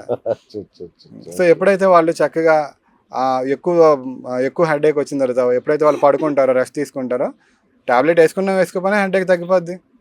సో మీరు చెప్పేది ఏంటంటే మన ఎమోషన్సే స్ట్రెస్గా మారి ఆ స్ట్రెస్ చివరికి రోగంగా మారుతుంది, అంతేనా? చాలా వరకు అండి, ఒక 70% డిసీజెస్ మనకున్న నెగిటివ్ ఎమోషన్స్ అనేవి అలా కన్వర్ట్ అవుతాయి. నేను చేసే చాలా సెషన్స్లో చాలా ఎగ్జాంపుల్స్గా వచ్చాయి అనమాట. వాళ్ళకి ఏం చేస్తారు, సింపుల్గా ఇది నువ్వు అన్నది సరే క్యారీ చేస్తున్నావు ఎమోషన్, నీకు ఇది అవసరం లేదు, రేపటి నుంచి దీని గురించి ఆలోచించడం మానేసే, ఇప్పుడు మేము హీల్ చేసేస్తున్నాం అని టక్మని ఆ ఎమోషన్ని రిలీజ్ చేస్తారు. ఓకే, అప్పుడు ఆయనకు కూడా ఎప్పుడైతే రియలైజేషన్ వస్తుందో, ఆయన ఆ లెసన్ నేర్చుకుంటాడో, ఆయన కూడా దాని ఎప్పుడైతే వదిలేస్తాడో అది కూడా వెంటనే అక్కడ నుంచి పోతుంది అనమాట. సో అంటే మెడికల్ రీజన్స్ లేని అన్ని కార్మిక్ రీజన్స్ అవును. అంతేగా, కర్మలకు సంబంధించినవి. మెడికల్ రీజన్స్ దొరకట్లేదు, వీడికి ఎందుకు ఇలా అవుతుంది అంటే దాని వెనుక ఇది ఉందన్నమాట. రైట్. మైండ్ని హీల్ చేయడం సాధ్యమేనా? ఇప్పుడు మీరు చేసేది అదేనా? అయితే ఇక్కడ మైండ్ని కంప్లీట్గా హీలింగ్ అని కాదు, మనకి సబ్ కాన్షియస్ మైండ్లో కొన్ని ట్రామాస్ ఉంటాయి, కొన్ని నెగిటివ్ ఎమోషన్స్ ఉంటాయి. ఆ నెగిటివ్ ఎమోషన్స్ని, ఆ ట్రామాస్ని అక్కడ నుంచి రూట్ లెవెల్లో తీయడం జరుగుతుంది అనమాట. తీస్తారు ఖచ్చితంగా. మైండ్ హీలింగ్ అంటే అక్కడ ఏంటి నెగిటివ్ ఎమోషన్ ఉంది అన్నెసెసరీగా అది తీస్తారు. ఏమైనా బ్లాక్స్ ఉన్నాయనుకోండి, ఆ బ్లాక్స్ని రిమూవ్ చేయడం జరుగుతుంది. ఆ రకంగా సబ్ కాన్షియస్ మైండ్లో ఉన్న ఆ చెత్త చెదారాన్ని రిమూవ్ చేయడం జరుగుతుందండి. అట్లా మీరు ఒక మిరాకిల్ వా అనుకునేది ఏమైనా జరిగిందా అండి మీ సెషన్స్ తర్వాత? అట్లాంటి చాలా మిరాకిల్స్ జరుగుతూ ఉంటాయండి. అంటే ఇప్పుడు ఏంటంటే మాకు ఎప్పటికప్పుడే ఇది చాలా మిరాకిలస్ సెషన్ అనుకునే లోపు ఇంకొక మిరాకిలస్ సెషన్ అనేది జరుగుతూ ఉంటుంది అనమాట. మీకు ఒక మిరాకిలస్ గా చెప్పాలంటే, ఒక ఆవిడ ఒక 15 సంవత్సరాల నుంచి ముడుకుళ్ళ నొప్పులతో బాధపడుతుంది. ఓకే, వాళ్ళు స్టీల్ ప్లాంట్ లో వాళ్ళ హస్బెండ్ ఎంప్లాయ్ అనమాట. వాళ్ళకి మొత్తం అన్ని free, treatment free, medicines free. ఎప్పుడైనా వెళ్ళారనుకోండి, చక్కగా మొత్తం ట్యాబ్లెట్లు అన్ని తెచ్చుకుంటారు, వాళ్ళు వాడి మిగిలిన పడేస్తారు. మళ్ళీ నెక్స్ట్ వస్తే మళ్ళీ వాడాలని ఉంచుకోవడానికి కాదు, ఎందుకు ఫ్రీ కాబట్టి మళ్ళీ తెచ్చుకోవచ్చు కదా. సో అంత ఇది ఉంటుంది అనమాట. అయితే ఇప్పుడు ఆవిడకి ముడుకుల నొప్పులు స్టార్ట్ అయితే ఆవిడ కూడా ఓవర్ వెయిట్ ఉన్నారండి. జనరల్గా ఓవర్ వెయిట్ ఉన్న వాళ్ళందరికీ ఏంటి, మీకు ఎందుకు ముడుకుల నొప్పి అంటే స్కాన్ చేస్తారు, ఏమి రీజన్ దొరకకపోతే మీరు ఓవర్ వెయిట్ అండి అందుకే వచ్చింది అనేస్తారు సింపుల్గా. అయితే ఆవిడ 1 సంవత్సరం పాటు ట్రై చేశారు, తగ్గట్లేదు. 2 సంవత్సరాలు అయింది, తగ్గట్లేదు. ఓకే, ఈ హాస్పిటల్స్ కాదు అని కొంచెం బయటికి వెళ్ళి అన్ని రకాలుగా ట్రై చేసి 3-4 సంవత్సరాలు అయ్యేటప్పటికి ఎప్పటికైతే ఇది తగ్గట్లేదో మైండ్ ఫిక్స్ అయిపోతుంది ముందు, నాకు ఇది తగ్గదు, ఎందుకంటే ఇంత ఏది వచ్చింది, ఇంత హెవీ బాడీ ఉంది కాబట్టి నాకు దీనివల్లే వచ్చిందని చెప్పి ఆవిడ ఫిక్స్ అయిపోయారనమాట. అలాంటిది 15 సంవత్సరాలు అయిపోయింది. ఆవిడకి ఎలాంటి ముడుకుల నొప్పులు అంటే, ఇప్పుడు మన హ్యాండ్ ఇలా ఉందనుకోండి, హ్యాండ్ ఇలా ఉంచగలుగుతాం కదా, అలా లెగ్ ఆవిడ ఇలా వంచలేదంట, అంటే ఇలా స్ట్రైట్గా పెట్టుకుంటూ నడవడమే. సో అలాంటి తీవ్రమైన ముడుకుల నొప్పులు ఉన్నాయి. ఆవిడ ఎవరింటికి వెళ్ళరండి. ఓకే, ఆవిడ ఇప్పుడు మా ఇంటికి వచ్చేటప్పుడు కూడా సెషన్ కోసం మాకు లిఫ్ట్ ఉంది అని చెప్తేనే ఆవిడ వచ్చారనమాట. ఓకే, వచ్చారు, సెషన్ చేసాం, సెషన్ అంతా అయిపోయింది. ఆ సెషన్లో ఆవిడతో పాటు ఇంకా చాలా మందికి హీల్ చేయడం జరిగింది ఒకటేసారి. సెషన్ అయిపోయిన తర్వాత మేము ఆవిడ మీద ఫోకస్ ఏం పెట్టట్లేదు, మామూలుగా అందరికీ చాలా మందికి హీలింగ్స్ జరిగాయి కాబట్టి ప్రత్యేకమైన ఫోకస్ లేదు. కానీ సెషన్ అయిపోయిన తర్వాత ఆవిడ ఏడవడం స్టార్ట్ చేసింది అనమాట. ఏడవడం స్టార్ట్ చేసి నా దగ్గరకు వచ్చి, తమ్ముడు నాకు హీల్ అయిపోయిందని ఏడుస్తుంది. మాకు అర్థం అవ్వట్లేదు, ఏంటి ఇవిడ ఎందుకు ఏడుస్తుంది ఏంటి అంటే, అప్పుడు ఈ బ్యాక్గ్రౌండ్లో ఇదంతా చెప్పింది అనమాట. నాకు 15 సంవత్సరాల నుంచి ఉన్న అది పోయింది, ఇదిగో నేను కాల్ మడత పెట్టుకోగలుగుతున్నాను ఆవిడ చూపిస్తున్నారనమాట. దేవుడా, ఆవిడ చాలా చాలా హ్యాపీ ఫీల్ అయ్యారు. అంటే ఒక్క సెషన్లో ఇన్స్టెంట్ హీలింగ్ జరిగింది అది. అయితే అందరికీ ఇన్స్టెంట్ హీలింగ్ జరుగుతాయని కాదు, ఎవరికున్న కర్మలు బట్టి వాళ్ళకున్న బాడీ రిసీవ్ చేసుకున్న కాబట్టి చాలా బ్యాక్గ్రౌండ్ ఇవి కూడా ఉంటాయి. కాబట్టి అలాంటి ఇన్స్టెంట్ హీలింగ్స్ కూడా మేము చూసాం. సార్, జీవితం మీద విరక్తి పొందింది, ఇక రేపు మాకు చచ్చిపోవాలనుకొని మీరు గుర్తొచ్చి మీ దగ్గరకు వచ్చి లైఫ్ సెట్ అయిన వాళ్ళు ఎవరైనా ఉన్నారా అట్లా? ఒక ఆవిడ అలాగా నాకు కాల్ చేశారండి. ఆవిడ కాల్ చేయడమే, ఆవిడ ఏడుస్తూ మాట్లాడుతున్నారు, అంత వేగంగా ఓపెన్ అప్ కూడా కాలేదు. మామూలుగా ఏంటండి మీ సెషన్, మీ ప్రాసెస్ ఏంటండి అని అడుగుతూ మాట్లాడుతున్నారు, కానీ ఆవిడ ప్రాబ్లం ఏంటి, ఎందుకు ఇలా మాట్లాడుతున్నారో అర్థం అవ్వట్లేదు. అయితే సంథింగ్ ఏడుస్తున్నారంటే ఏదో ఉంది, తెలియకుండా సంథింగ్ ఏదో బాధపడుతున్నారు, వీడు ఓపెన్ అప్ అవడానికి టైం పడుతుంది అని ఆవిడ చెప్పేటప్పుడు నేను కూడా చూస్తున్నాను అనమాట. అయితే మెల్లగా ఆవిడ ఓపెన్ అప్ అవడం స్టార్ట్ చేశారు. సార్, నా జీవితంలో ఎన్ని రకాల కష్టాలు చూడాలో, లేడీగా అన్ని రకాల కష్టాలు నేను చూసానండి. నాకు అసలు ఈ లైఫ్, ఇలాంటి లైఫ్లో నాకేం సొల్యూషన్ ఉంటుంది. ఫైనల్గా ఎందుకో నా మైండ్లో మీరు గుర్తొచ్చారు.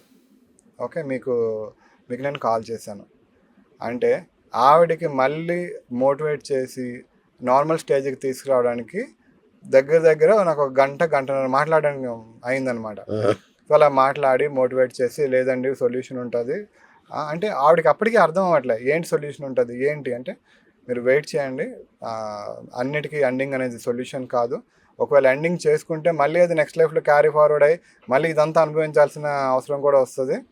సో మళ్ళీ ఎందుకు దీన్ని అంతా ఎక్స్టెండ్ చేయడం అని ఆవిడ కొంత నాలెడ్జ్ ఇచ్చి గైడ్ చేసి తర్వాత సెషన్ చేయడం జరిగింది. సెషన్లో క్రిస్టల్ క్లియర్గా ఎందుకు ఇప్పుడు ఇలా జరుగుతుంది ఏంటి అనేది కంప్లీట్గా ఓపెన్ అప్ అయిందనమాట. ఆవిడ తర్వాత నాకు మెసేజ్ పెట్టారు. ఏమని మెసేజ్ పెట్టారంటే, సార్ మీరు చేసిన ఈ సెషన్ ద్వారా నా హెడ్ మీద నుంచి 1000 టన్నుల వెయిట్ని ఇలా తీసి అలా పడేశారు సార్ మీరు అని ఆవిడ మెసేజ్ పెట్టారనమాట. 1000 టన్నుల బరువు అంటే ఏంటి అలా పెట్టారని నేను అనుకున్నాను అనమాట. ఇంకోటి ఏం పెట్టారు తెలుసా కిందన, సార్ ఈ సెషన్ల పవరు ఎంత అనేది మీకు తెలుసో తెలీదో నాకు తెలీదు, కానీ నాకు మాత్రం బాగా అర్థమైందండి. అంటే ఆవిడ ఏమంటున్నారు, నాకే తెలియనంత పవర్ ఆవిడ ఫీల్ అయ్యారంట.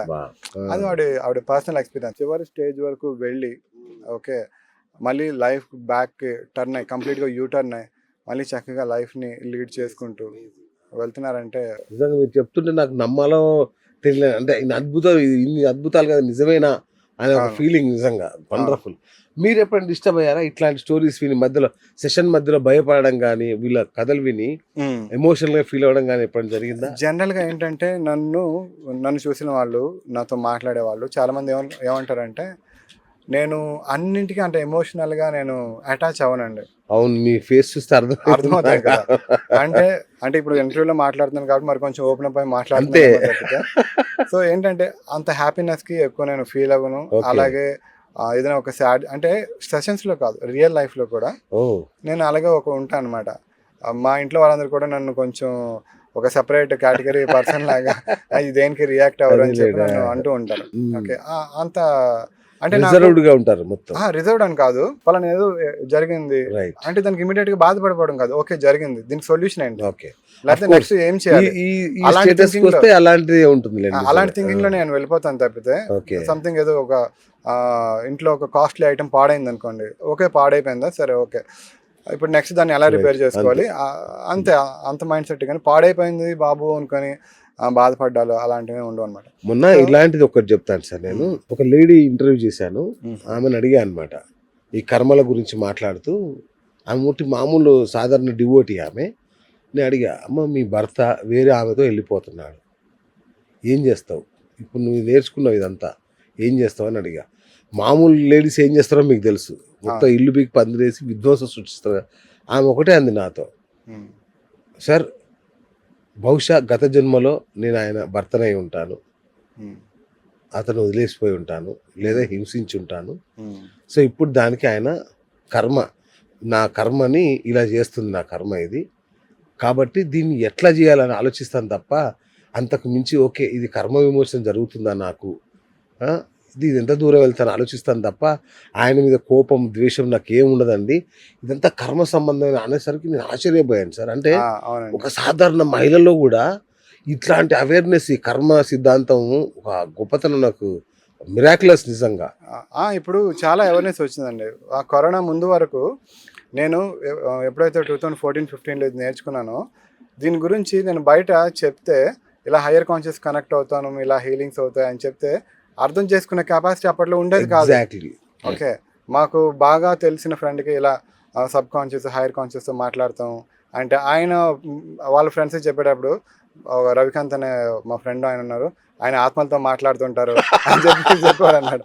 అంటే అర్థమైంది ఆయనకి. అంతే. ఓకే, సో అంత మంత్రగాడి కింద లెక్కేసి ఉంటాడు ఇంకా. వాట్ ఎవర్ అంటే అప్పట్లో అంతే నాలెడ్జ్ ఉండే. నిజమే, మీరు ఇప్పుడు బాగా పెరిగిందండి సిద్ధాంతం కానీ, లేకపోతే అలా మామూలు వ్యక్తులు కూడా మాట్లాడుతున్నారు కర్మ సిద్ధాంతం. ఇప్పుడు నేను ఇది చెప్తున్నాను కదా, నాకంటే ఎక్కువ బాగా తెలిసిన వాళ్ళు వ్యూవర్స్ ఉంటుంటూ ఉంటారనమాట.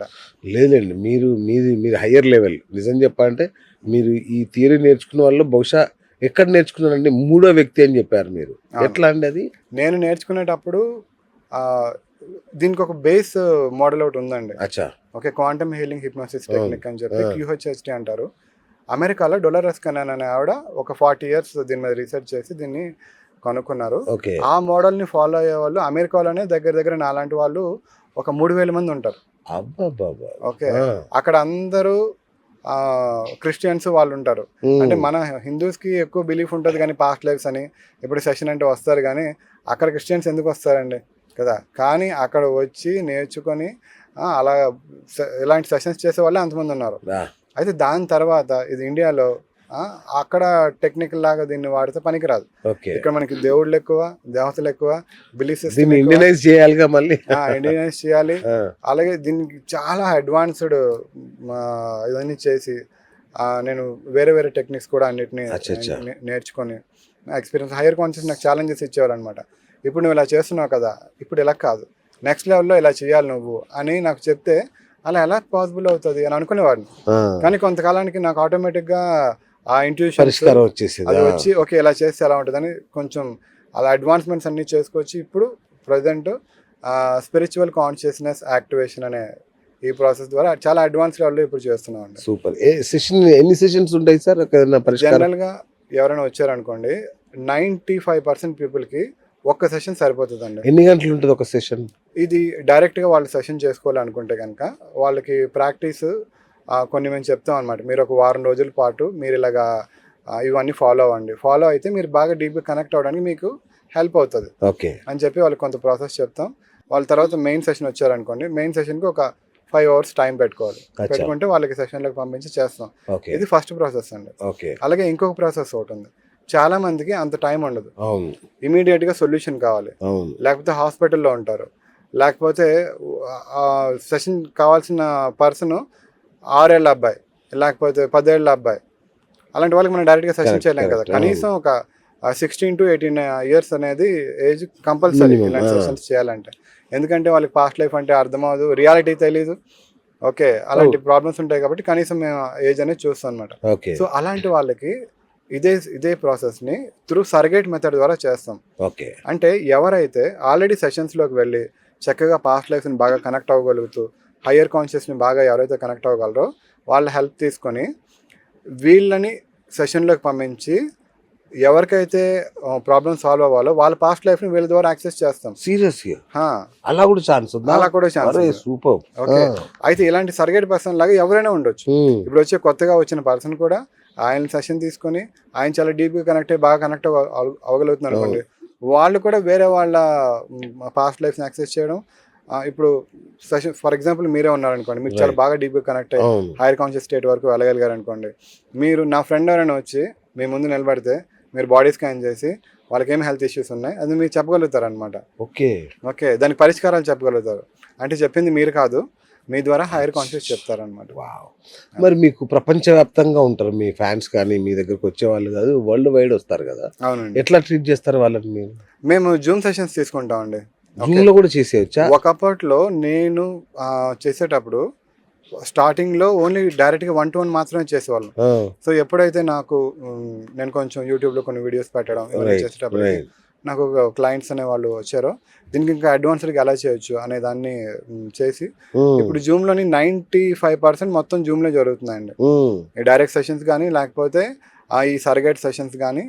సర్గేట్ సెషన్ అయితే మనకి డైరెక్ట్ గా వాళ్ళు ఎప్పుడైతే అనుకుంటారో ఒక 3 hours టైం కేటాయిస్తే సరిపోతుంది అనమాట వాళ్ళ ఆ ప్రాబ్లమ్కి రూట్ కాజ్ తెలుసుకొని సొల్యూషన్స్ తెలుసుకోవడానికి. ఓకే, బేసిక్ ఇప్పుడు మా ప్రేక్షకులు ఈ ఇంటర్వ్యూ చూస్తున్నారు కదా, వీళ్ళు ఎవరెవరు మీ దగ్గరికి రావాలి, మీకు ఫోన్ చేయాలి? ఓకే, మెయిన్ అండి మామూలుగా చిన్న చిన్న ప్రాబ్లమ్స్ ఉన్నాయనుకోండి, వాళ్ళకి బయట రకరకాల మెథడ్స్ ఉన్నాయి, ట్రీట్మెంట్స్ ఉన్నాయి, వాళ్ళు ఎవరు ఇక్కడికి రావాల్సిన అవసరం లేదు. రైట్.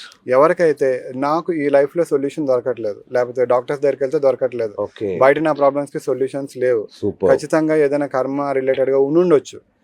ఓకే, నేను చాలా కాలం నుంచి రకరకాలుగా ట్రై చేస్తున్నా అవ్వట్లేదు అనేవాళ్ళు ఎవరైనా ఉంటే వాళ్ళు మాత్రమే నన్ను కాంటాక్ట్ చేయండి. సూపర్. ఓకే, రెండోది ఎవరైనా సరే నేను అనుకుంటున్నాను అనమాట, ఇప్పుడు ఈ సర్గేట్ పర్సన్స్ కూడా కావాల్సిన నీడ్ కూడా పెరిగిందండి. ఇప్పుడు సర్గేట్ గా వచ్చి వేరే వాళ్ళకి స్వచ్ఛందంగా హెల్ప్ చేద్దాం ఒక స్పిరిచువల్ ప్రాసెస్ లో, నేను కూడా డివైన్ తో కనెక్ట్ అయ్యి ఓకే ముందుకు వెళ్ళాలి అనుకుంటే కనుక వాళ్ళకి ఒక హౌస్ వైఫ్ గా ఉండి చాలా టైం ఉందనుకోండి, టైం ఉంటేగా వాళ్ళు కూడా నన్ను సంప్రదించవచ్చు.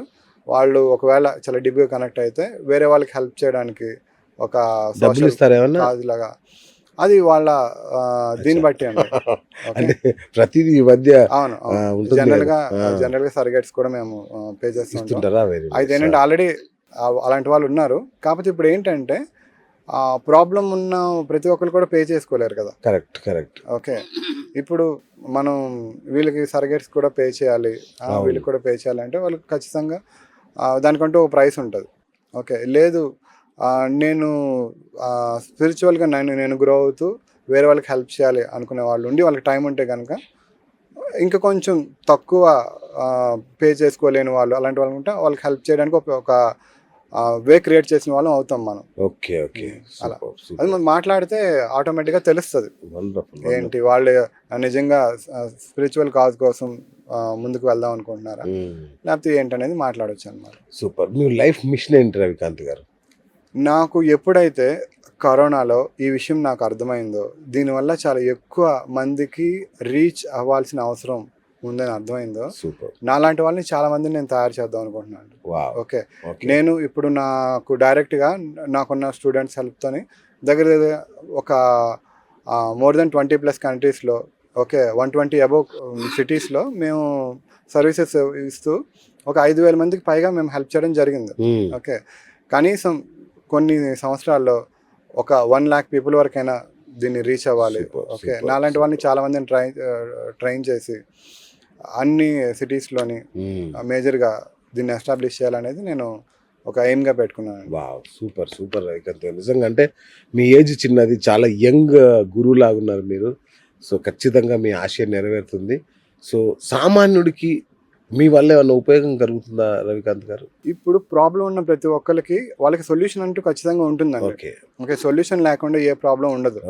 ఓకే, ఇప్పుడు ప్రతిదానికి మా దగ్గరికి సెషన్స్కి వస్తారు కదా, అందరికీ గత జన్మ కారణాలే ఉంటాయని రూల్ ఏం లేదు. ప్రజెంట్ లైఫ్లో ప్రాబ్లం ఉంది. ఫర్ ఎగ్జాంపుల్ ఒక ఆవిడ కెనడా నుంచి కాల్ చేశారండి. ఆవిడకి కరెక్ట్గా వాళ్ళ కంపెనీ నుంచి తీసేసి మొత్తం బయటికి పంపించేయాలని చెప్పి మొత్తం అంతా రెడీ చేసుకున్నారు. ఆమె ప్లేస్లో వేరే వాళ్ళకి ట్రైనింగ్ ఇచ్చి 2 నెలలు అయిపోయింది. అంటే ఇంకా 1 వీక్లో ఆవిడ వెళ్ళిపోవాలన్నమాట. ఆ టైంలో ఆవిడ నాకు ఫోన్ చేశారు, సార్ నాకు ఇమీడియట్గా హైయర్ కాన్షియస్ హెల్ప్ కావాలి, నేను ఇక్కడ ఉండాలి. ఉండకపోతే ఏమవుతుంది, ఇప్పుడు నేను ఒక 6 ఏళ్ళు పైగా ఇక్కడ ఉన్నాను, పర్మనెంట్ రెసిడెన్స్ కోసం నేను ట్రై చేస్తున్నాను, అదంతా పోతుంది. ఓకే, అలాగే మా హస్బెండ్ నా మీద డిపెండ్ అయ్యి జాబ్ చేస్తున్నారు, నేను వెళ్ళిపోతే ఆయన వచ్చేయాలి. అంతేగా. ఓకే, ఇద్దరు మళ్ళీ తక్కువ శాలరీకి ఇండియాలో 0 నుంచి స్టార్ట్ చేయాలి. మళ్ళీ ఒక 2 నెలలు ఇక్కడ ఉండి మళ్ళీ కెనడా వచ్చినా మళ్ళీ ఇక్కడ 0 నుంచి స్టార్ట్ చేయాలి. మళ్ళీ మా అమ్మాయి ఇక్కడే చదువుకుంటుంది కొన్ని సంవత్సరాల నుంచి, తన చదువు డిస్టర్బ్ అవుతుంది. అండ్ హైయర్ కాన్షియస్, ఓకే ఇది ప్రజెంట్ లైఫ్ ప్రాబ్లం, దీనికి పాస్ట్ లైఫ్కి అంత సంబంధం లేదు. ఓకే, ఇప్పుడు మీరు ఇమీడియట్గా ఏం చేయాలి, ఎవరెవరిని అప్రోచ్ అయితే మీ ప్రాబ్లం సాల్వ్ అవుతుంది అనేది ఎలా చెప్తారంటే, పలానా ఒక పర్సన్ ఉంటారు మీకు తెలిసిన ఆయన, ఇంత హైట్ ఉంటారు, ఇంత ఈ కలర్లో ఉంటారు, ఇంత సుమారుగా ఇంత ఏజ్లో ఉంటారు, ఎవరైనా తెలిసిన వాళ్ళు ఉన్నారా, పలానా ఒక పర్సన్ ఉన్నారండి, ఆయన ఫస్ట్ కాంటాక్ట్ చేయండి, ఆయనకి ఇలా మెయిల్ పెట్టండి. ఓకే, సో నెక్స్ట్ అంటే ఈవిడికి ఒకటే సెషన్లో కంప్లీట్ కాలేదు, స్టెప్ బై స్టెప్ అనమాట. ఇప్పుడు మీరు ఇవన్నీ చేయండి, మేము మీ పర్మనెంట్ అది గ్రీన్ కార్డ్ లాంటిదని చెప్పాను కదా, పర్మనెంట్ రెసిడెన్స్, దానికోసం మేము రూట్స్ వేస్తాం. అలాగే మీరు బయటకి వెళ్ళి మీకు బయట నుంచి ఆపర్చునిటీ ఏమైనా వచ్చేలా ఉన్నా అది కూడా చూస్తాం, లేదు అంటే ఇదే కంపెనీలో ప్రాజెక్ట్ వచ్చేలా చూస్తాం అని రకరకాలుగా రూట్లు వేయడం జరిగింది. రూట్లు వేస్తే ఒక ప్రాజెక్ట్ వచ్చింది, వెంటనే మళ్ళీ సెషన్ అడిగారు అనమాట.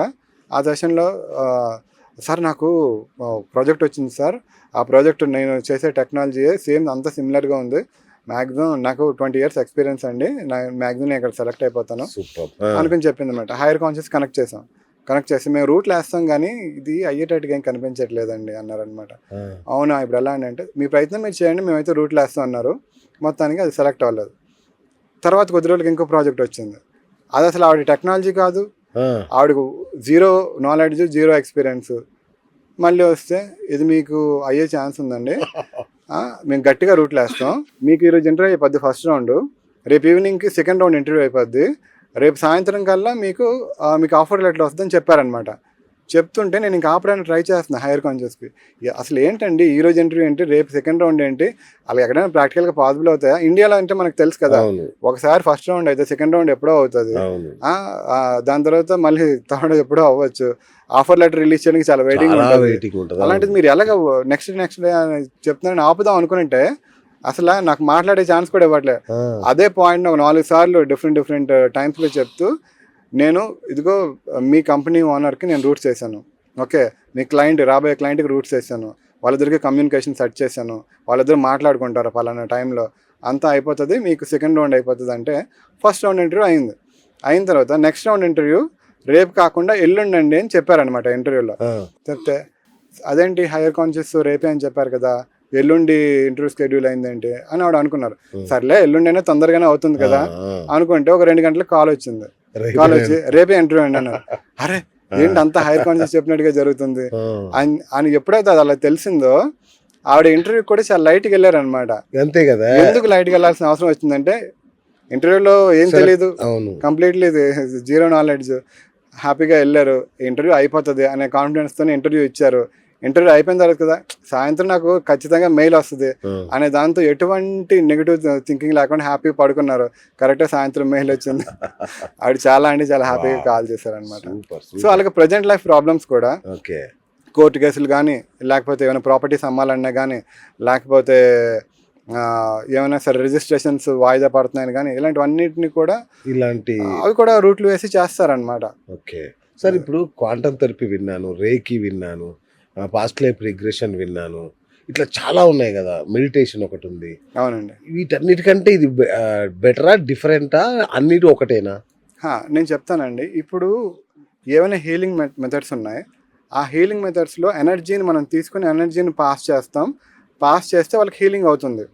ఓకే, అయితే ఈ ప్రాసెస్లో మనం వచ్చిన ప్రతి ఒక్కరికి అదే చేస్తాం, కానీ వాళ్ళకి గత జన్మ రీజన్స్ ఉన్నాయా, లేకపోతే అసలు రూట్ కాజ్ ఏంటి ఏం తెలియదు మనకి. బ్లైండ్గా ఎనర్జీ తీసుకోవడం, హీల్ చేయడం, ఏ హీలింగ్ మెథడ్లో అయినా ఒక 70% కేసెస్లో హీలింగ్స్ అయిపోతాయండి. ఓకే, కానీ ఒక 30% కావు. కాకపోయినా వీళ్ళు హీలింగ్ చేస్తూ ఉంటారు, జెన్యున్ గానే చేస్తూ ఉంటారు, కానీ అది కాదు, లేకపోతే తగ్గిపోయినా మళ్ళీ రిపీట్ అవుతూ ఉంటది. దానికి రీజన్ ఏంటంటే పాస్ట్ లైఫ్ అన్నమాట. ఖచ్చితంగా రూట్ కాజ్ తెలుసుకోవాలి. అక్కడ ఆ హీలింగ్ ప్రాసెస్ లో ఆ ఎనర్జీతో మాట్లాడడానికి కుదరదు, ఇక్కడ మనకి మాట్లాడే ఛాన్స్ ఉంది. అది ఫస్ట్ థింగ్ అండి. రెండోది మెడిటేషన్స్కి వస్తే, ఎన్నో సంవత్సరాలు మెడిటేషన్స్ చేస్తే గానీ మనం ముందు అనుకున్నట్లుగా అంత స్టేజ్ వరకు రీచ్ కాలేం. ఒకవేళ రీచ్ అయినా సరే వాళ్ళు ఏం చెప్తున్నారు అనేది ఎగ్జాక్ట్గా డీకోడ్ చేయడం తెలియదు. ఈ లోపల కొన్ని మనకి కాన్షియస్గా కొన్ని మనం ఊహించుకోవడం ఉంటుంది, అక్కడ అంత క్లారిటీ కూడా ఉండకపోవచ్చు. ఇక్కడ మనకి అంతా క్రిస్టల్ క్లియర్గా నేను మీతో ఎలా మాట్లాడుతున్నా, మీరు నాతో ఎలా మాట్లాడుతున్నారో అలా మాట్లాడి తెలుసుకుంటాం. ఓకే, సో అందుకని మిగిలిన ఇప్పుడున్న స్పిరిచువల్ మెథడ్స్ అన్నింటిలో కంటే ఇది చాలా అడ్వాన్స్డ్. నన్ను అడిగితే ఇది ఆల్మోస్ట్ ఇండియాలో నెంబర్ 1 అని చెప్పుకోవచ్చు అనమాట. Super super. రైట్ సార్, ముగించే ముందు ప్రేక్షకులకు ఒక చిన్న సస్పెన్స్ వదులుతాను. మొన్న మీరు విజయ్ దేవరకొండ గురించి కూడా హయ్యర్ కాన్షియస్ని అడిగారు కదా, ఇంకెవరిని ఎవరి గురించి అడిగారు? విజయ్ తలపతి. ఎస్, విజయ్ తలపతి. సో వీళ్ళ గురించి అడిగారు కదా, సో ఏం చెప్పారో నెక్స్ట్ సెషన్లో చెప్తాను, ఇప్పుడు చెప్పను. సో ఇట్లాంటి చాలా అద్భుతమైన విషయాలు ఉన్నాయి. ఎందుకంటే ఏదైనా సరే ఈ యొక్క హయ్యర్ కాన్షియస్ని యాక్టివేట్ చేసి దాన్ని కనుక టచ్ చేసి తెలుసుకోగలిగితే అద్భుతమైన విషయాలు అన్నీ బయటకు వచ్చేస్తాయి. ఆయన చెప్పినట్టే జరుగుతుంది. ఆ విషయాలు ఏంటో నెక్స్ట్ సెషన్లో మీతో పంచుకుంటాను. అంతే కదా sir? Thank you. So me real life problems ఏమున్నా సరే సంకోచించకండి. ఇది సైకాలజీని కూడా టచ్ చేస్తున్నాయి కాబట్టి ఖచ్చితంగా జరుగుతాయి ఇవి. మన రియల్ లైఫ్లో ఈ ఫీలింగ్ అయితే నాకు కలిగింది. ఎస్, ఇది ఒకటి ఉంది. ఈ హయ్యర్ కాన్షియస్ని కనుక టచ్ చేస్తే, అది చెప్పినట్టు కనుక చేస్తే పనులు అవుతాయనే విషయం నాకు ఒక అవగాహన అయితే వచ్చింది. సెషన్ తీసుకుంటే మాత్రం బ్రహ్మాండంగా మీ అందరికి కూడా అద్భుతం. ఎందుకంటే ఇది కూడా ఒక రకంగా కర్మ సిద్ధాంతంలోంచి వచ్చిన దానిలాగే ఉంది కాబట్టి మన కర్మలే మనల్ని తయారు చేస్తాయి, కర్మానుసారే అంటాం కదా. సో కాబట్టి ఒక్కసారి రవికాంత్ గారిని ఫోన్ చేసి మాట్లాడండి, కలవండి, సెషన్ తీసుకోండి. మీ లైఫ్లో అద్భుతాలు జరగడం మాత్రం ఖాయం నాకు అనిపిస్తుంది. మీకు అనిపిస్తే మాత్రం వెంటనే ఫోన్ చేయండి. అంతే కదా గురుగారు? థ్యాంక్ యూ అండి. Thank you so much. So Vijay Devarakonda లాంటి చాలా విశేషాలతో నెక్స్ట్ ఎపిసోడ్లో మళ్ళీ కలుసుకుందాం. అంతవరకు సెలవు. నేను మీ బిఎస్ సైనింగ్ ఆఫ్.